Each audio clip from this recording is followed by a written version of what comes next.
some of the things we remember most and get most emotionally clung to are the things people say about us. Either they can hurt us or they can cheer us up. They can make our day.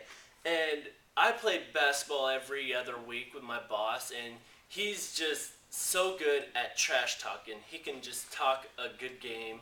I mean, he's a good player, don't get me wrong, but just the way he talks to me, and he's like, "Oh, you're not good. You can't play. I'll cross you up. I'll do this and that." It just energizes me, and it clicks in me that it just kind of pumps me up, makes me want to get better.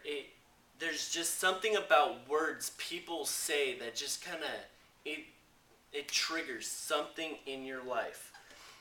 So either do we like it when people compliment us or when they talk bad to us? I know for me, I like a good compliment. It shows me that I'm doing something right and that I can work off that. But if someone keeps saying something negative about me, I start thinking about negatively about myself, and then it can lead to depression or whatever it may be. But in Ephesians 4:29, we read, "Do not let any unwholesome talk come out of your mouths, but only what is helpful for building others up according to their needs, that it may benefit those who listen." What we say affects others. So once you say something, you can't take it back. I kind of compared to toothpaste. I was putting on toothpaste on my toothbrush last night, and I put way too much on. Well, there's a problem. You can't just put toothpaste back into the tube. It just doesn't work. So just in the same way, you speak words, you can't take those back. It's not like you can't just grab them out of the air and just throw them back in your mouth. It just doesn't work like that. Once you say it, it's said. So you need to choose your words wisely. In James 1:19, it also says that we need to be slow to speak, quick to listen. My parents always said this, and it just kind of drilled in me, was that if you don't have something nice to say, don't say it, right? I mean, if it's not going to encourage someone else and it's not going to lift them up, don't say it at all, because I know you don't want to discourage someone. Have you ever thought that someone else might want to be encouraged, that when they think, "Oh, do we like compliments or do we want a bad thought said about us?"